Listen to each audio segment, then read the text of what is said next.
Hi all. In the previous classes, we studied Gauss law. Gauss law related to electrostatics.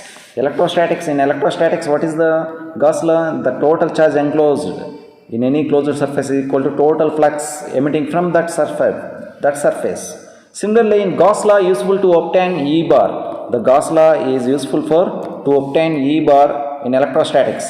Similarly, in case of some numerical problems in magnetostatics, there is Ampere-Circuital law.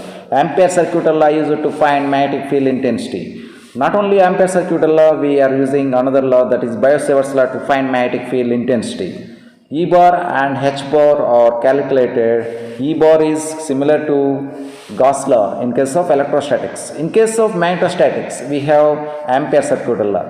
The Ampere's work law, it is also known as Ampere's circuital law or Ampere's work law. The Ampere's work law or Ampere's circuital law states that the line integral of magnetic field intensity, that is line integral of magnetic field intensity H bar around a closed path exactly equal to line integral of magnetic field intensity, H bar around any closed path, H bar, assume that it is a dl of a closed path, a small differential length, then H bar at a point P you can calculate by using Biot-Savart's law also. Now closed integral H dot dl equal to I is the mathematical representation of Gauss law.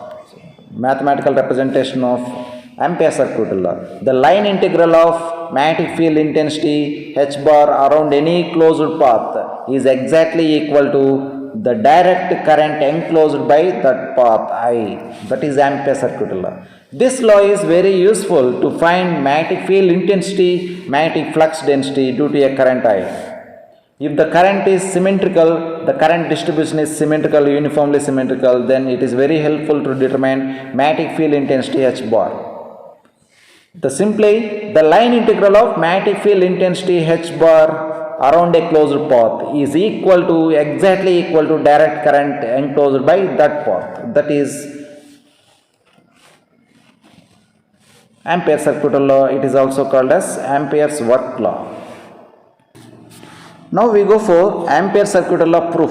Proof of Ampere-Circuital law. Let us see the proof of Ampere-Circuital law. The proof. Consider a long straight conductor. Already we know that how we applied Biot-Savart's law. Similarly, a current carrying conductor. Consider a long conductor having length L, that is placed along z-axis. dl is r d phi a phi in case of spherical coordinate system. We can use any coordinate system to find Ampere-Circuital law proof also. Consider a long straight conductor carrying a current I current is flowing in this conductor placed along z-axis. Along z-axis it is placed, assume that xyz coordinates and it is a z-axis.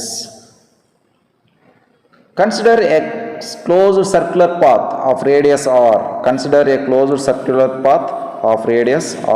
It is the radius r, it is along z-axis. The conductor is, you can draw here, it is a z-axis, it is x-axis and y-axis. Consider a closed path of radius r which encloses the straight conductor carrying a direct current I. The point P is at a perpendicular distance r. Assume that the point P is located at point P here at a perpendicular distance r. Assume that it is a r. The perpendicular distance is r. A point P is located from the conductor. It is the point P is located here. You can see the point P here from the conductor. Now consider dl. What is dl? Differential length dl at point P. At point P, consider a differential length at point P. It is the point P. We have to assume a differential length, conductor length is L, dl. The dl at point P, which is in a phi direction, the dl At point P it is in a phi direction. Assume that spherical coordinate system, it is a phi direction. Similarly we can assume any point also, it is also a phi direction, it is also a phi direction. Spherical coordinate system we have, if we use, we can use Cartesian also. dl in case of spherical coordinate system, dl bar equal to r d phi a phi. We can say dl bar equal to r d phi a phi. A phi direction, that is dl. The current is flowing in this direction. You can see the direction also. The current is moving in this direction. Consider dl at point P. At point P it is a dl, we assume, which is in a phi direction, tangential to circular loop. It is a tangential to circular loop, a phi it is, unit vector which is in phi direction. Therefore dl equal to, we can write r d phi a phi, we can write.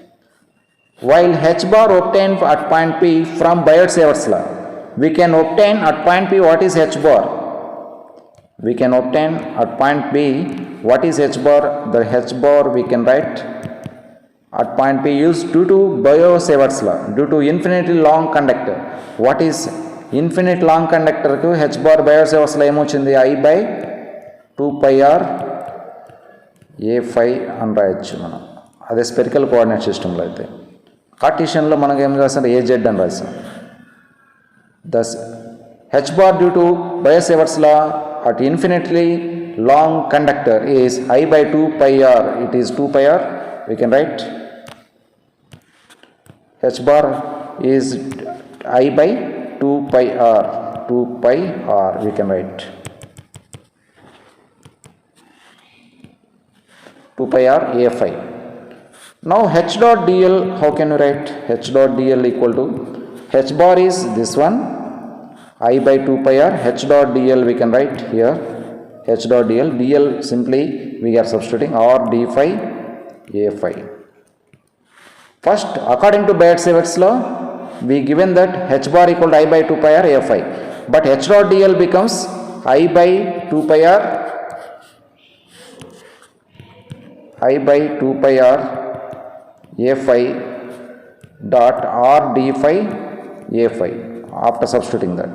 If you do this integration, I by 2 pi r into r d phi a phi dot a phi is 1. Finally what we get? Therefore h dot dl equal to I by 2 pi r into r d phi a phi dot a phi is 1. The dot product of a phi dot a phi is 1, we can write. Hence r get cancelled. Therefore we can get I by 2 pi d phi, that is h dot dl. H dot dl according to Biot-Savart's law, and dl in case of spherical coordinate system we written h dot dl equal to I by 2 pi d phi, we written.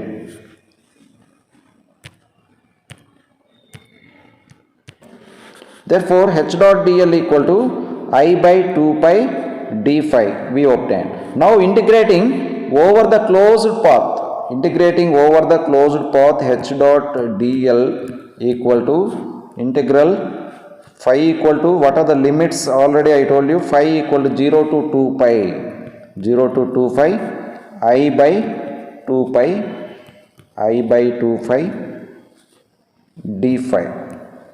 If you integrate this, the integration of d phi is phi, that equal to I by 2 pi, I by 2 phi into integration of d phi is phi over the limits are 0 to 2 pi, 0 to 2 pi. If you integrate, that is what you will get, I by 2 phi, I by 2 phi into 2 phi minus 0, 2 phi to phi get cancelled. Therefore h dot dl equal to I, you can get h dot dl equal to h dot dl over the closed path line integral or over closed integral h dot dl equal to I, the total current enclosed. That means the The line integral of magnetic field intensity, the line integral, it is a line integral or closed line integral. The line integral of magnetic field intensity h bar around any closed path is equal to current. We found it is the proof of Ampere circuit law. Once again we can recall what is Ampere circuit law. Previously what we studied. Ampere circuit law states that the line integral, Ampere circuit law states that the line integral of any closed path, a magnetic field intensity h bar around any closed path is exactly equal to direct current enclosed by that path, that is h dot dl equal to I. We already saw that h dot dl equal to I is the Ampere circuit law or Ampere's work law also. What is the function of Ampere circuit law? It is h dot dl equal to I. That means the closed integral h dot dl equal to I. That is the what is the function of Ampere circuit law? To find magnetic field intensity again. It is similar to that. But it is useful to find magnetic field intensity in complex problems. By using this law, we can calculate magnetic field intensity h bar or current I. It is similar to Gauss law in electrostatics that I told you. The proof will be considered by considering a square loop, by considering a loop having radius r and a point P. The current carrying conductor is placed along z axis. Now h bar at point P is given by h bar at a point P due to circular loop is I by 2 pi r a phi. That is already we derived from Biot-Savart's law. Biot-Savart's law you can watch in link in description. H dot dl in case of spherical coordinate system is r d phi a phi. We are doing dot product of h and dl. H is I by 2 pi r a phi dot r d phi a phi. A phi dot a phi becomes 1, hence I by 2 pi r r d phi we can write. I by 2 phi r d phi we can write. Therefore h dot dl equal to I by 2 phi r get cancelled, finally we will get only d phi, I by 2 phi d phi. Now we are integrating over the closed loop h dot dl equal to integral phi equal to 0 to integral phi equal to 0 to 2 pi. The limits of phi is integral 0 to 2 pi I by 2 phi d phi, that equal to I by 2 phi integration of d phi is phi, that is 0 to 2 pi. 2 pi get cancelled, hence total current is I. That is the proof of Ampere circuit law.